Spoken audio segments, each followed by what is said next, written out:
Hello sa mga trainee at ex-trainee dyan sa Japan. Nakatanggap ka na ba ng papel mula sa kumiyay o sa kumpanya at pinapipirma ka ng resignation letter dahil matatapos na ang kontrata mo?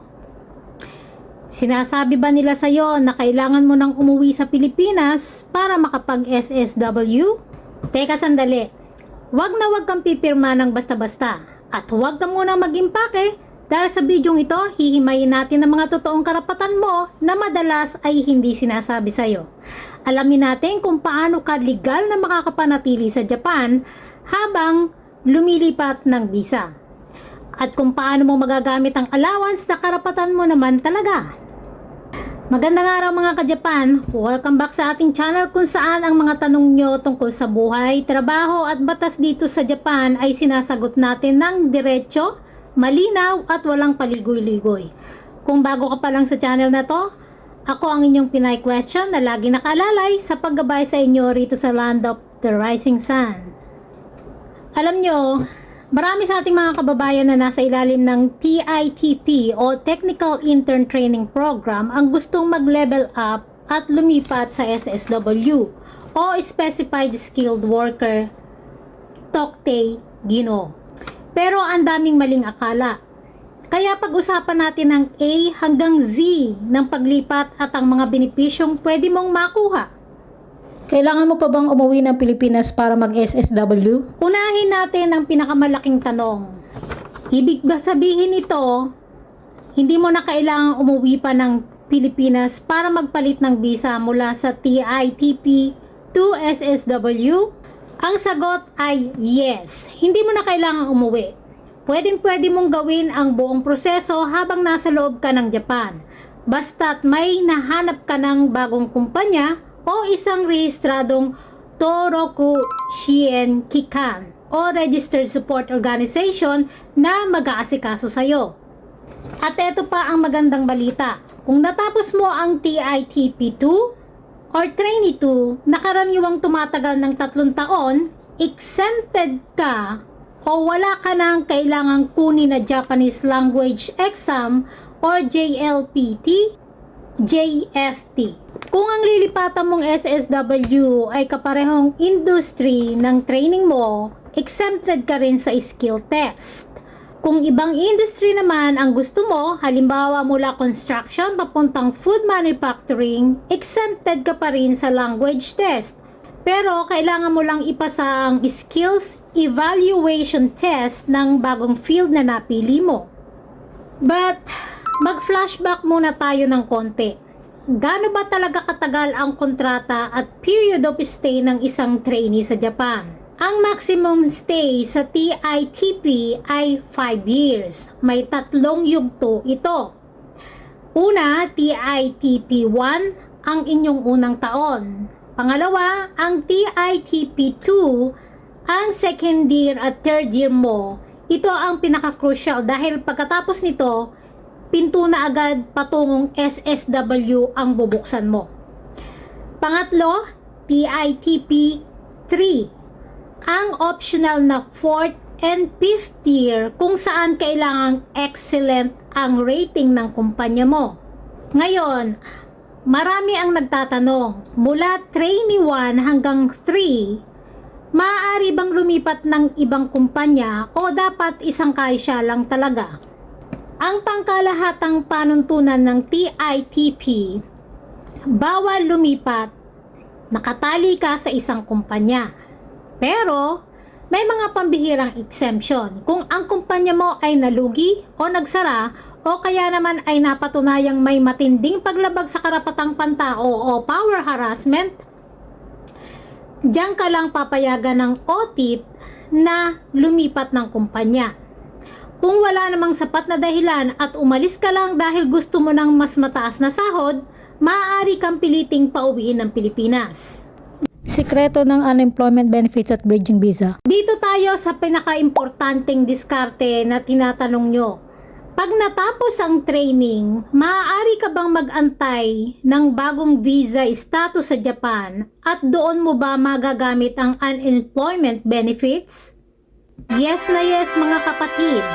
Bakit mo ito kayang-kayang makuha? Dahil simula sa unang buwan mo bilang trainee, pagkatapos ng iyong lecture, legal kang manggagawa sa ilalim ng batas ng Japan at kinakaltasan ang sweldo mo para sa Koyohoken o employment insurance. Dahil nagbayad ka, karapatan mong makuha ang Tsugyōte Ate o unemployment benefits kapag natapos na ang iyong kontrata at hindi ka na nirenew ng dati mong kumpanya. Narito ang tamang hakbang para magamit ito bilang allowance habang naghihintay ng bagong SSW visa status. Una, kuhanin ang Rishoku Hyo. Ito ang separation notice na ibinibigay ng kumpanya sa loob ng 10 hanggang 14 na araw pagkaalis mo. Pangalawa, mag-apply sa Hello Work. Dalhin ito sa Hello Work para makapagrehistro bilang aktibong naghahanap ng trabaho. Pangatlo, mag-apply sa immigration ng Tokutei Katsudo or Bridging Visa.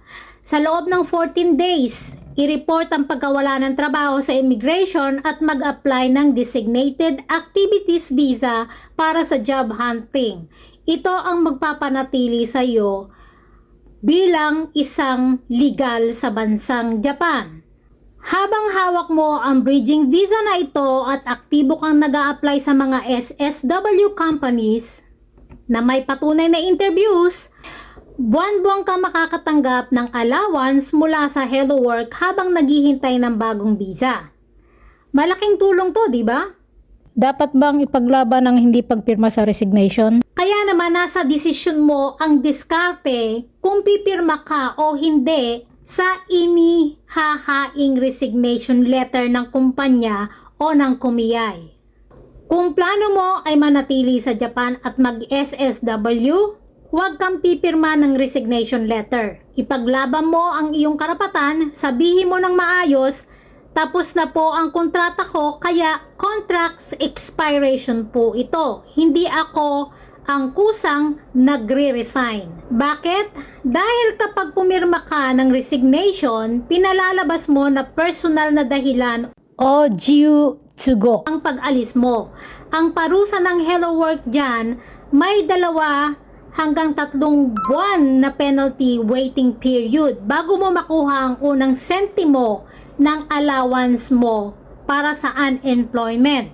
Pero kung papatapos pa lang ang kontrata mo at hahayaan itong mag-expired, may tuturing itong kaishatsugo o dahil sa kumpanya. Kaya mas mabilis mong makuha ang iyong unemployment allowance. Pero kung ang plano mo naman ay wala ka ng balak bumalik o magtrabaho sa Japan, kung desidido ka nang umuwi sa Pilipinas para makapiling ang pamilya mo o magnegosyo, okay lang na pirmahan mo na ang resignation. Hindi mo na kasi kailangan ang Hello Work o immigration ng Japan. Ang kailangan mo lang ay mapayapang matapos ang ugnayan sa kumpanya, makuha ang huling sweldo at ang natitirang UQ o paid leaves mo. At huwag mag-alala dahil pag uwi mo sa Pilipinas, may makukuha ka pa ring malaking pera. Ito ang Nenkin Refund o Lump Sum Withdrawal Payment o ang binalik na hulog mong pension tax habang nagtatrabaho ka sa Japan. Kaya hindi ka pa rin uuwing lukaan. Sa huli mga kapatid, tandaan nyo, kayo ang kapitan ng sarili nyong barko. Ang mahalaga, alam nyo ang inyong mga karapatan para hindi kayo basta-basta nadidiktahan o natatakot sa mga banta ng nakapaligid sa inyo. Nasa desisyon mo kung anong landas ang pipiliin mo, basta't baon mo ang tamang informasyon. May mga tanong pa ba kayo tungkol sa TITP, SSW o sa Hello Work? I-comment nyo yan sa ibaba at hihimayin natin yan sa ating mga susunod na video. Huwag kalimutang mag-like, i-share ang video ito sa mga kapwa nating trainee na nangangailangan ng gabay at mag-subscribe para lagi kayong updated. Muli, ito ang inyong Pinay Question, nagpapaalala sa mga bawat hamon ng buhay sa ibang bansa, walang tanong na walang sagot, basta't sama-sama nating hahanapin ang katotohanan. Matane, see you sa susunod nating kwentuhan at gabayan dito lang sa inyong paboritong Pinay Question channel. Ingat kayo palagi, Johnny!